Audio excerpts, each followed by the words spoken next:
Bienvenidos a Para que conozcas la verdad, un tiempo para meditar en la palabra de Dios y crecer en la gracia de Cristo.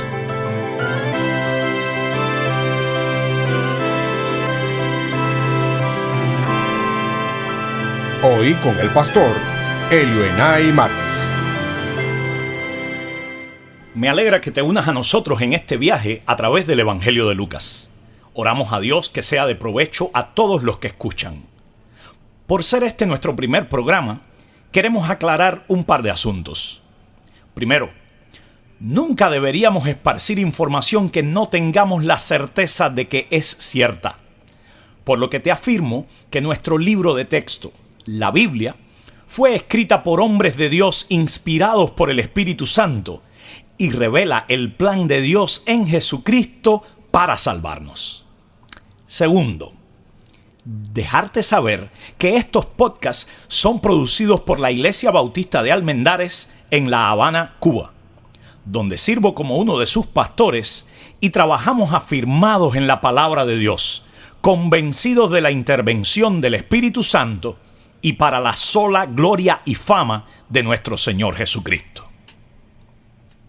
Dice la palabra de Dios en el Evangelio de Lucas capítulo 1, puesto que ya muchos han tratado de poner en orden la historia de las cosas que entre nosotros han sido ciertísimas, tal como nos lo enseñaron los que desde el principio lo vieron con sus ojos y fueron ministros de la palabra, me ha parecido también a mí, después de haber investigado con diligencia todas las cosas desde su origen, escribírtelas por orden, oh excelentísimo Teófilo, para que conozcas bien la verdad precisa de las cosas en las cuales has sido instruido. Sí, lo escuchaste bien. El Evangelio de Lucas fue escrito para dar certeza a los creyentes. Hoy día, urge que nuestra gente y nuestra familia sean confrontadas con la histórica y confiable verdad del Evangelio, pues solo en Cristo hallarán verdadero propósito para sus vidas. Lucas nos da precisiones acerca de quién es Jesús, a qué vino Jesús y cómo es la vida con Jesús. Y eso lo convierte en una lectura obligatoria y pertinente para cualquiera. Ahora bien, ¿quién fue este Lucas? El autor de este evangelio, quien también escribió el libro de Hechos, no fue testigo ocular de los eventos que narra, como si lo fueron Mateo y Juan, quienes eran parte del círculo íntimo de Jesús. Lucas no habla en primera persona del plural, nosotros, hasta que aparece como compañero del apóstol Pablo en Hechos, quien hablará de él llamándole el médico, nuestro querido amigo y colaborador, y cuando todos abandonan a Pablo, él afirma, solo Lucas está conmigo. Valga entonces esta aclaración. Los escritos de Lucas son confiables, pues como leímos en la Biblia, Lucas desde temprano expone su metodología de la investigación. Él investigó con esmero, desde su origen, y por medio de los testigos presenciales para compilar los hechos que habían sucedido. Él no está interesado en rumores ni propaganda religiosa, sino en un registro preciso y confiable de lo que realmente sucedió. Nuestro guía en este viaje entrevistó a los testigos presenciales, por lo que expone los sentimientos y experiencias de ellos como un relato fiel, respaldado por una pasión ordenada por los hechos y por la confirmación histórica dada por el Espíritu Santo, siendo así capaz de ofrecer certeza. Cabe preguntar entonces, ¿cuáles son esos importantes asuntos sobre los que debemos tener certeza?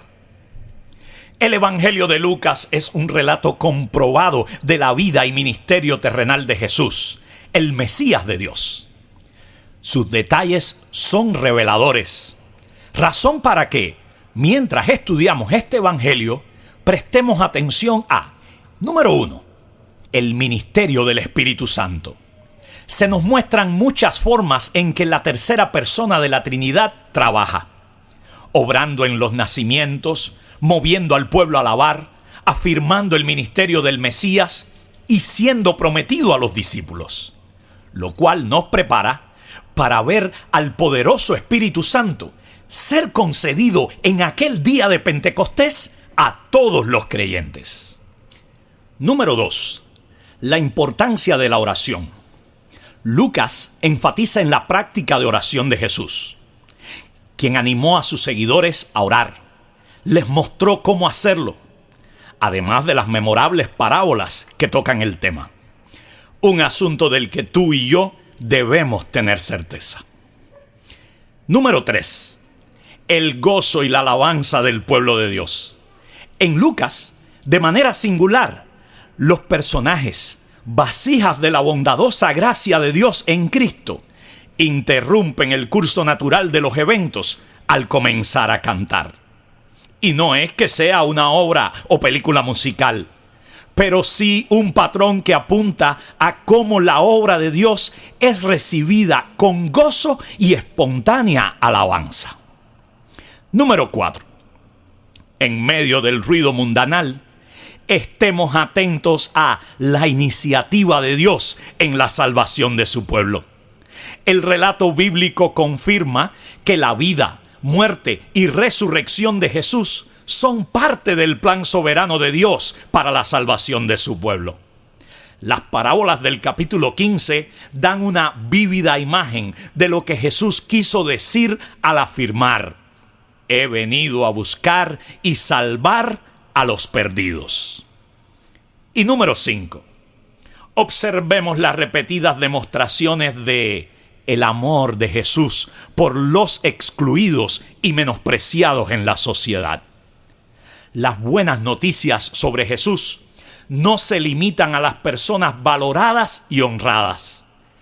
En este libro verás cómo se destacan la dignidad y valor de las mujeres, los niños, los marginados, los enfermos, la gente pecadora, como Zaqueo y la mujer que ungió los pies de Jesús. Incluso por los extranjeros o gentiles, como nosotros, para los cuales queda muy claro el extraordinario y universal amor de Dios para todo aquel que por su gracia se arrepiente y cree en Jesucristo. Por tanto, presta atención. Lucas anhela que entendamos la importancia de la cruz y la resurrección de Jesús para poder ser salvados del castigo del pecado. Ya sabemos quién fue Lucas. También, cuáles son los temas principales del Evangelio. Revisemos entonces, ¿para quién fue escrito el Evangelio de Lucas? Lucas dedicó sus 2 libros a Teófilo, un hombre que no era judío, sino gentil. Pero sabiendo Lucas que el Evangelio puede transformar y que está disponible para gente de toda tribu, lengua y nación, escribe para que Teófilo tuviese un conocimiento preciso y fiel de la verdad acerca del Señor Jesucristo. En la providencia de Dios, el Espíritu Santo aseguró que este libro, inicialmente escrito para un hombre, se difundiera por el mundo.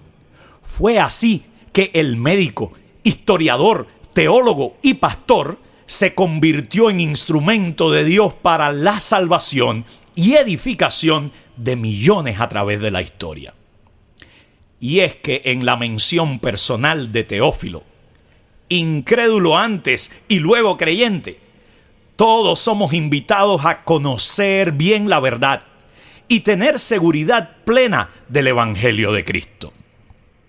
Si hoy no eres un seguidor de Jesús, te invito a leer a Lucas e investigar lo que Jesús enseñó e hizo.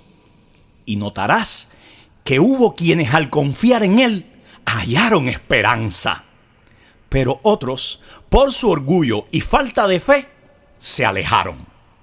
Así que déjame poner las cartas sobre la mesa para ti. Este evangelio procura que creas en Jesús para ser salvo de tus pecados. Que conozcas los eventos que sucedieron de parte de los mismos testigos presenciales. Y que llegues a tener en el evangelio la misma certeza que transformó a Teófilo. Si ya eres un seguidor de Cristo, permíteme animarte, mientras lees este evangelio, a tomar nota de lo que Jesús logró por su encarnación, ministerio, muerte y resurrección. A identificar lo que significa realmente la salvación que trajo Jesús, abandonando las falsas enseñanzas de lo que no significa ser salvo. Y aprender más sobre el carácter y las prioridades de Jesús. Eso te dará una perspectiva diferente de la vida y te hará crecer en su gracia. Finalmente, quiero asegurarme de que sepas algo. Lucas no es un biógrafo, no es un novelista. Él es un evangelista. Él no escribe para decirnos solamente qué pasó. No, él nos dice qué pasó, por qué pasó y qué significa eso. Porque el evangelio no es un manual de autoayuda. Es la histórica, confiable y verdadera narración del rescate divino. Así que, si tu habitual fuente de información para la vida proviene de novelas o libros de fantasías, o si resulta que estás en la trampa de la santería o engañado por falsos maestros de prosperidad terrenal, aquí hallarás el camino de la verdad, la oportunidad de restauración a nuestra condición rebelde y los hechos que nos llevan a la sola fe en Cristo Jesús.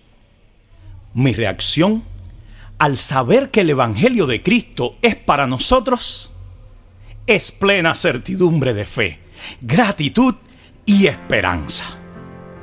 ¿Y tú que me escuchas? ¿Cómo reaccionas?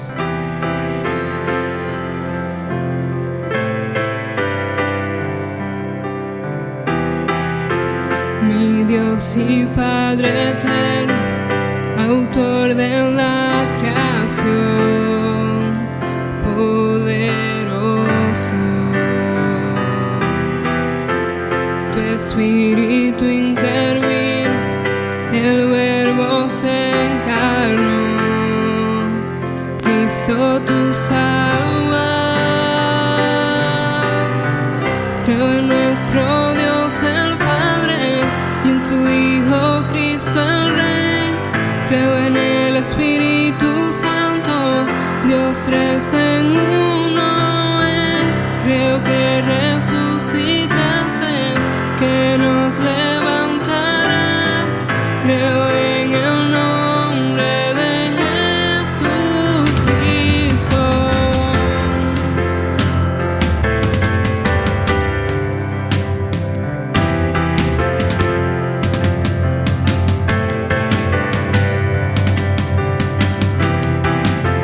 Mi juez y mi abogado, sufriste en la cruz, me has perdonado.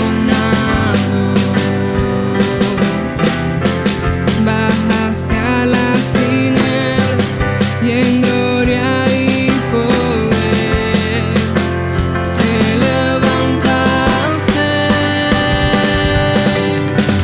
Creo en nuestro Dios el Padre y en su Hijo Cristo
creo que resucitaremos y en gloria volverás. Creo en el nombre de Jesucristo. Creo en nuestro Dios el Padre y en su Hijo Cristo el Rey. Creo en el Espíritu Santo, Dios tres en uno es. Creo que resucitaste, que nos levantarás. Creo en el nombre de Jesucristo.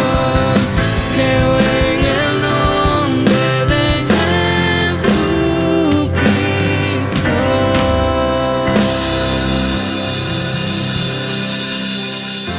Te invito a orar. Señor Jesús, gracias porque venido el cumplimiento del tiempo, te manifestaste al mundo. Gracias por la salvación ganada en la cruz para todo aquel que cree. Gracias por el Evangelio de Lucas y por todos los fieles que a través de la historia has usado como siervos y ministros de la palabra. Ayúdanos por la obra de tu Espíritu y a través de las Escrituras a tener plena seguridad del Evangelio de Jesucristo, en cuyo nombre oramos. Amén. Gracias por escuchar este programa. Te animamos a meditar en las aplicaciones de este mensaje para tu vida y te invitamos a sintonizarnos nuevamente para que conozcas la verdad.